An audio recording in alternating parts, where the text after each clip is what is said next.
日本自民党真正的干事长石破茂是伊政治生涯内面第5届挑战党魁，今仔日也当选自民党的党魁，也就是未来日本首相。石破茂今年8月才拄访问台湾尔，迄当时伊就表态想要参选，拜会赖总统的时阵，伊也表达台日合作，确保区域和平稳定。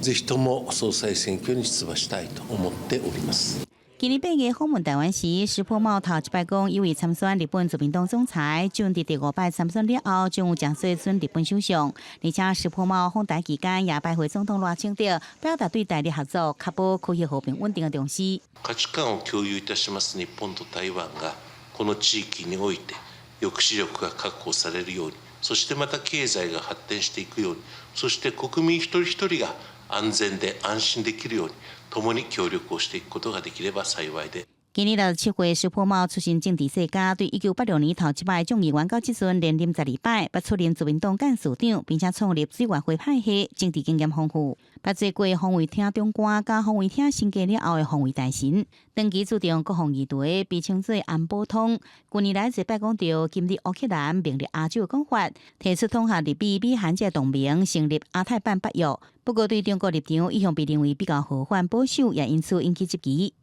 石破茂他说，这个台海出事，日本呢不应该表态，就是回到模糊。但是说呢，国防的一个专家，所以说对中国的这个抗衡，其实我觉得大的方向不会有很大的改变啊。他当然也是同样对中国的崛起，还有台湾受到武力攻击，抱持着高度的危机感哦。可是每次他提到如何援助台湾的时候，他总是必须先强调，就是这是在一个美日同盟的框架下进行，也就是说，美国必须参与其中。那日本有很大程度可能会依循着这个美日同盟的路线来做。学者认为，石破茂上任了后，自民党对已经过身的首相安倍晋三传承落来，对台湾甲中国政治甲立场未有相大变化。因为咱外交部是讲，伫石破茂当选新任总裁第一时间，已经指示驻日本代表处代表政府第3号电。另外，新加民进党主席的赖总统甲国民党主席朱立伦以及民众党也共相来祝贺，希望继续深化台日关系。记者综合报道。